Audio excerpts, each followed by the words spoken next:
네, 안녕하십니까. 한국 상인방송 조영식입니다.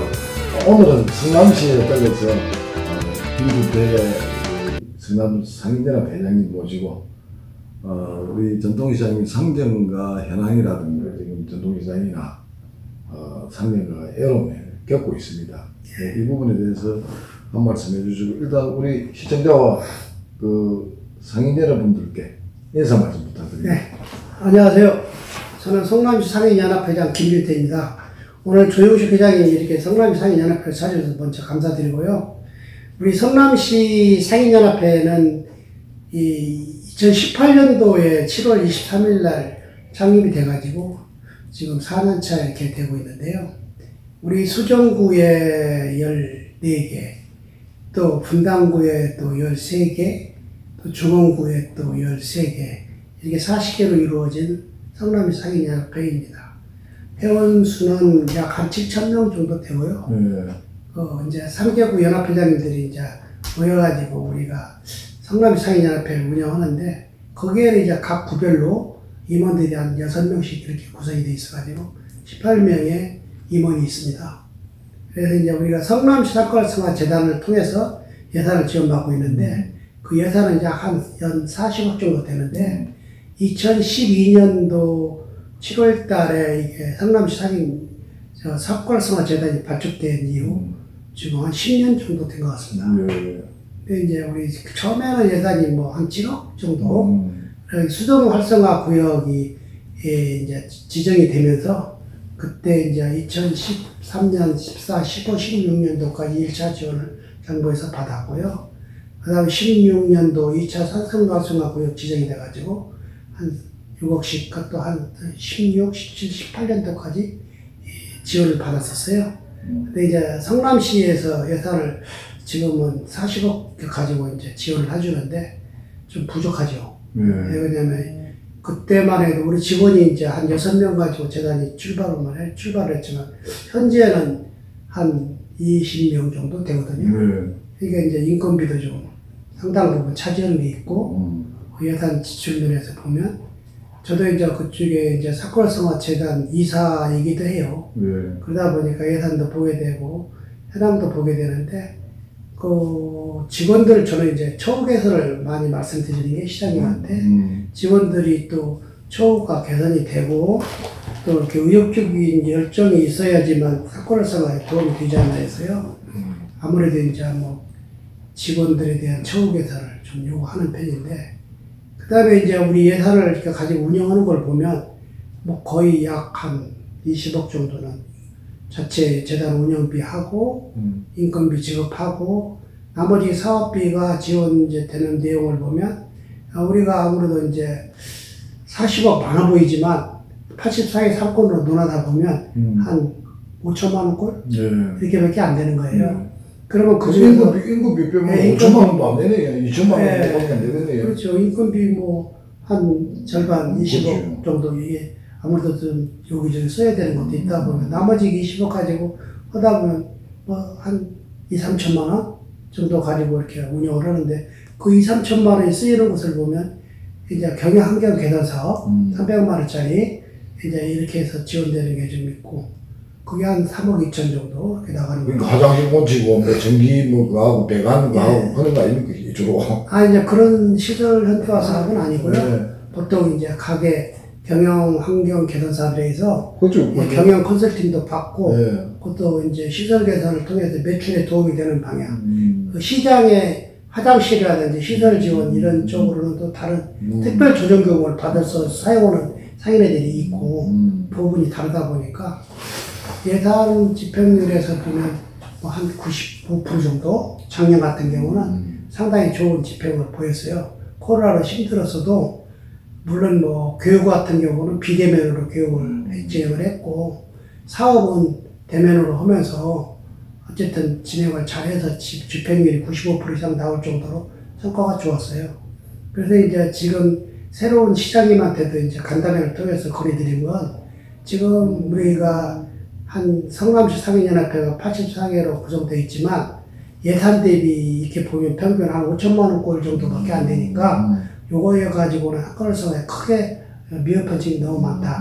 그래서 앞으로 가급적이면 예산을 100억까지 증액을 시켜주시기를 부탁드렸고요. 그 다음에 그 중에서도 이제 지금 성남시 같은 경우는 타 시하고 좀 다르게 저 전통시장이 한 27개 있거든요. 그 다음에 이제 공설시장이 한 3개 정도 있고, 그래서 총 한 30개 정도가 전통시장으로 구분이 되어 있고, 84개 중에서 50개 이상이 골목상권으로 이루어져 있어요. 그러다 보니까 골목상권은, 아까도 좀 말씀드렸지만, 뭐, 예산도 좀 불푼대로 경영환경 개선 사업, 그 다음에 공동마케팅 지원 사업 외에는 거의 없다시피 하거든요. 물론 뭐 시에서 지원해주는 교육사업을 통해서 대학원을 통해서 이렇게 지식상인으로 우리가 매출에 도움이 되는 상인, 또 이렇게 서로 소통하고 협력하는 상인이 되는 쪽으로는 굉장히 뭐 효과도 크고 감사하죠.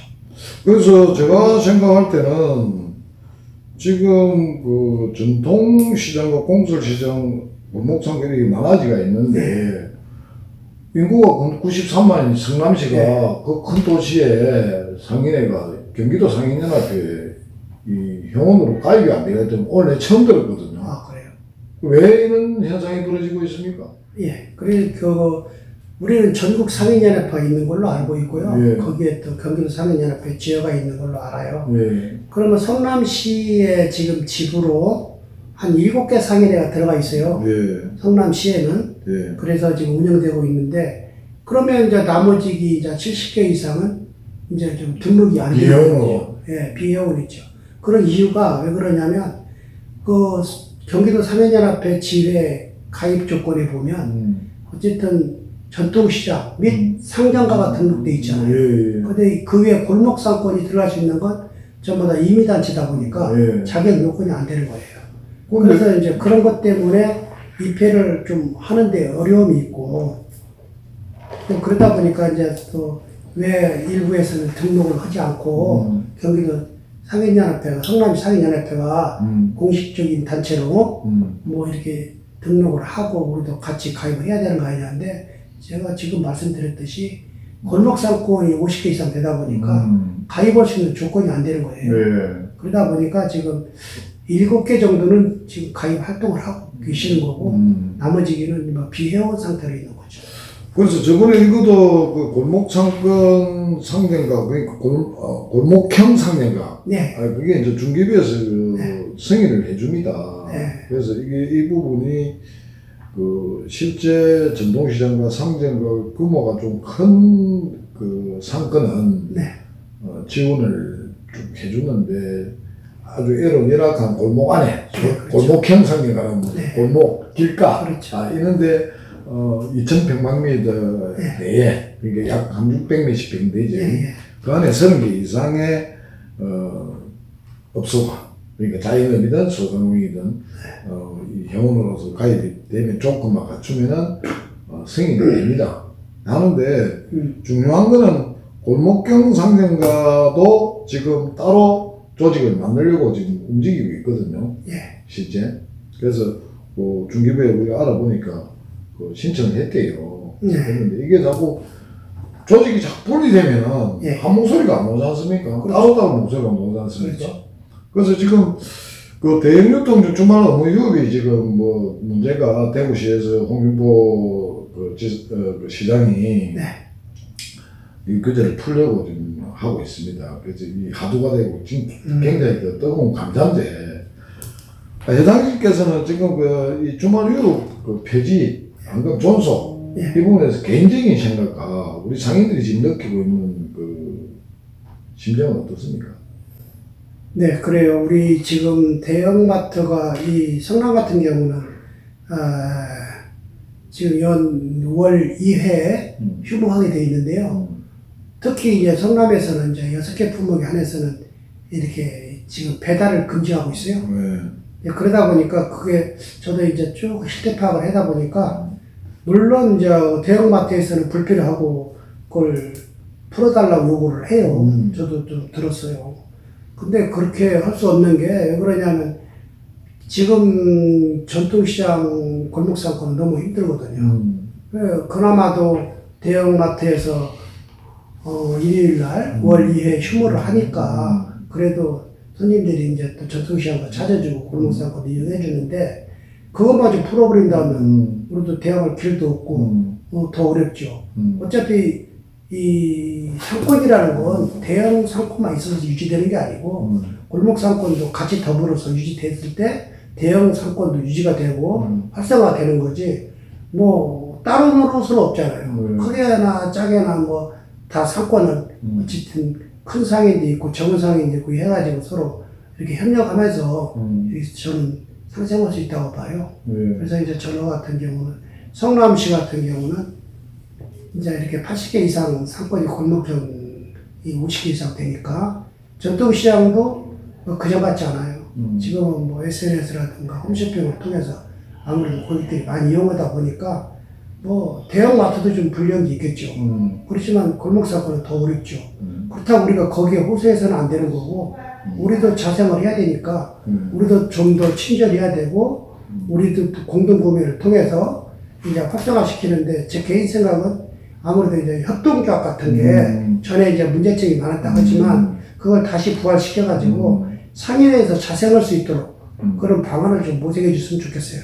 그러니까 지금 뭐 4차 산업이라 하면은 결국은 미디어 활용 플랫폼이라든가 지금 앞으로 뭐 코로나 외에 또 다른 바이러스가 또 이렇게 그 유행이 될지도 모르는 그런 상황인데 그때 앉아서만 맨날 물건 팔다 보면은 그런 그 바이러스 같은 게 또 뭐 이렇게 막 퍼진다든가 뭐 이런 안 좋은 일이 생기면 그냥 우리 상인들은 눈 먹고 그냥 있는 거 아닙니까 이제 아무거나 할 수 있는 방법이 없다 아닙니까 이제. 그래서 지금 그 전국 상인협회 차원에서도 미디어를 통한 그 플랫폼, 뭐 배달 관계라든가 뭐 홈쇼핑, 피커머스라든가 이런 부분에 지금 신경을 많이 쓰고 있거든요. 그래서 이런 자생력을 기를 수 있는 정책이 지속 가능하게 펴져야 되는데 보통 보면 환경에 대해서 뭐 주차장, 뭐 아케이드 뭐 주로 그렇다는 얘기지.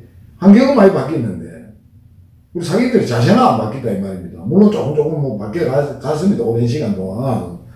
그래서 10년이라는 세월 동안 유통산업발전부에 의한 의무휴업 규제를 뭐 했지 않습니까? 일주일에 한 달에 2번 정도. 근데 별 효과가 없다고 이렇게 전문가들이 이야기하거든요. 그래서 나는 내가 생각할 때 그래요. 아니 그 전문가라는 사람들이 뭐 유학파 내지는 뭐 대학 교수님들이나 이런 분들이 과연 전통시장을 이용할까요? 거기다 그 사람들 대행유통용 복합 쇼핑몰 백화점 같은 데 이용하는데 우리 전통시장을 이용해본 적도 없는 사람이 아주 전문가단 말입니다. 그거 어떻게 생각합니까? 그러니까 전통시장을 이용하는 고객들을 보게 되면요. 아무래도 이제 그 어린 시절 얘기도 하고 가정사에 대한 얘기, 친목에 대한 얘기, 정이 있는 시장이지 않겠어요?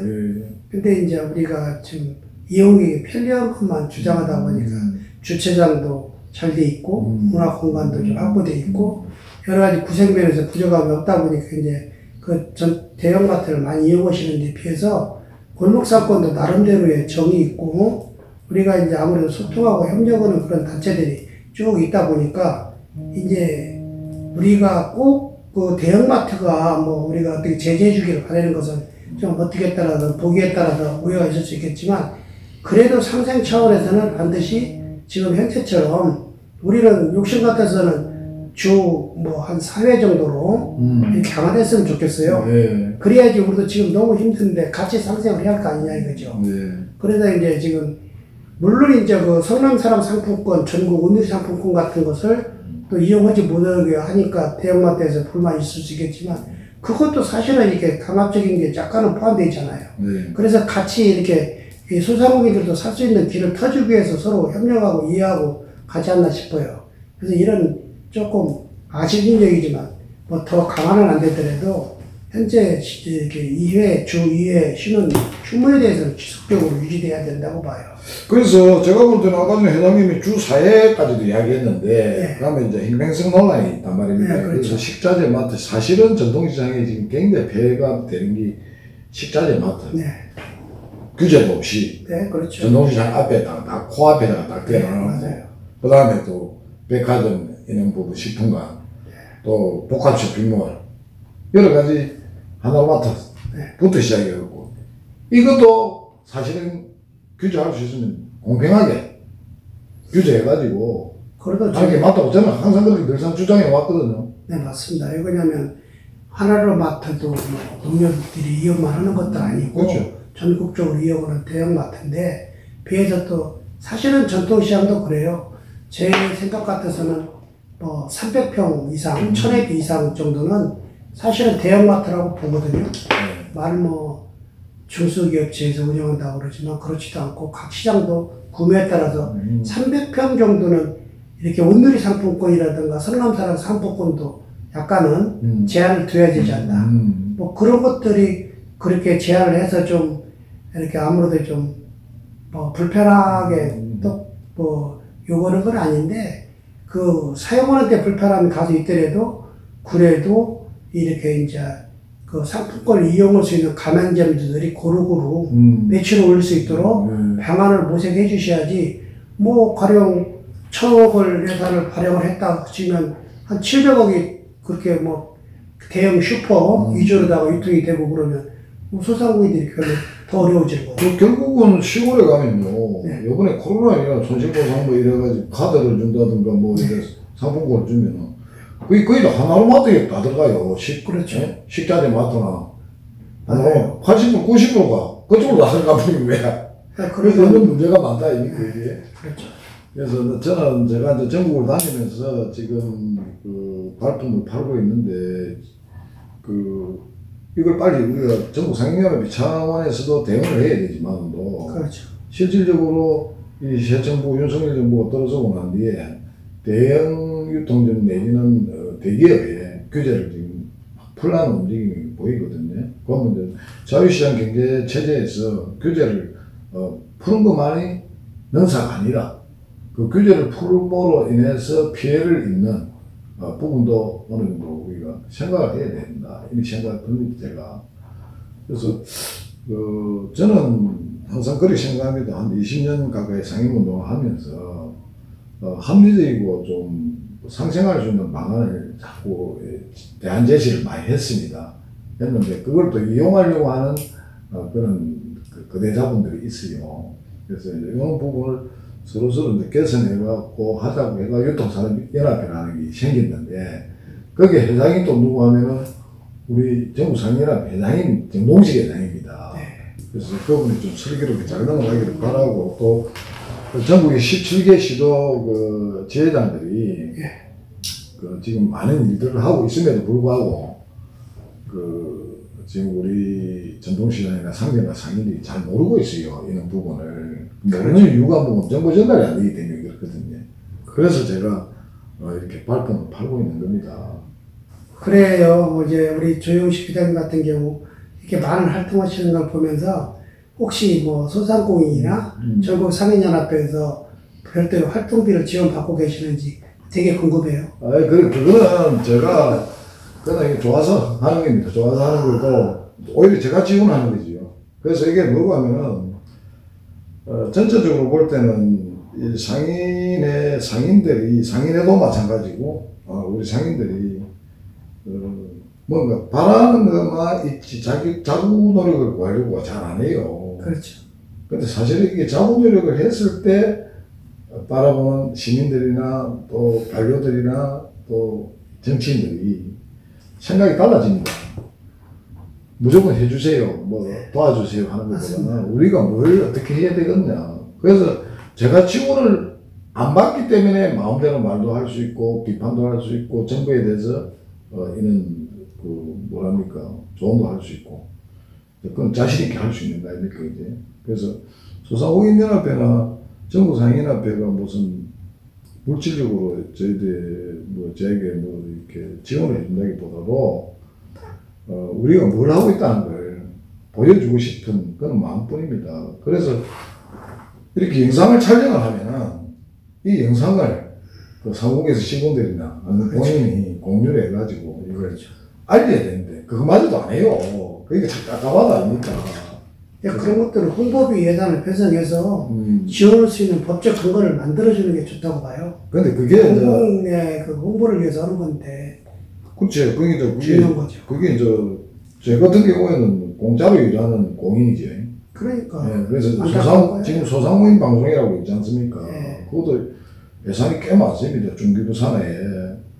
근데 그게 뭐 전동시장 방송도 아니고 상점가 방송도 아니고 그건 뭉텅거리가 소상공인 방송이라니까 전국 상인에 비해서 좀 화가 좀 많이 나가 있는 상태거든요. 그래서 제가 정동식 회장한테 그랬어요. 굳이 그 생각하지 말고 우리 방송을 전국 상인연합회 대표 방송으로 만들면 우리 손으로 만들면 되지 않느냐. 그러죠. 그래서 제가 그렇게 건의를 했습니다. 그래서 앞으로는 그런 방향으로 갈 것 같습니다. 예, 전국 상인연합회에서 어차피 전국적으로 홍보를 하기 위한 목적이고 상인들을 위한 그런 홍보니까 그런 예산은 세워야 한다고 봐요. 네. 그런 논의를 충분히 하셔가지고 개인의 무슨 생활을 위해서 그 영역의자 예산 쓰자는 게 아니고 그렇죠. 공공의 목적, 공공의 홍보를 위해서 쓰자는 것은 합법적이니까 그런 예산은 반드시 수립돼야 한다고 봐요. 저 역시도 카메라맨도 있고 편집하는 사람도 있고 뭐 여러 있으면 좋은데 그렇죠. 제가 당연하죠. 대본 써야 되지 편집해야 되지 그렇죠. 뭐 앵커도 해야 되지 그러면요. 뭐 혼자서 다 해야 되는 게 애로움이 많습니다 사실은 제가. 그 당연하죠. 그래도 뭐 어차피니까 이렇게 뭐 할 일도 없고 아니 그래도 마지막 가정 생활을 하셔야 되고 봉사하는 이렇게 마음으로. 사건 활성화를 위해서 한다는 것들이 이게 봉사만 가지고 되는 건 아니에요. 그렇지. 그래도 제 경험을 그 나름대로 이것도 하나의 사회의 봉사다 생각하고 예, 그렇죠. 그렇게 지금 하고 있습니다. 하고 있고 오늘 여러 가지 좀 뭐 좋은 말씀 많이 주셨고 그 아무 대본도 없이 이렇게 불쑥 찾아와가지고 감사합니다. 제가 몇 마디 또 이렇게 새로운 질문을 한 것 같는데 아무래도 우리 김준대 회장님이 전국에서 제가 모험되는 회장님인 것 같습니다. 감사합니다. 많이 부족합니다. 인터뷰 해주셔서 감사합니다. 네. 고맙습니다. 예. 네.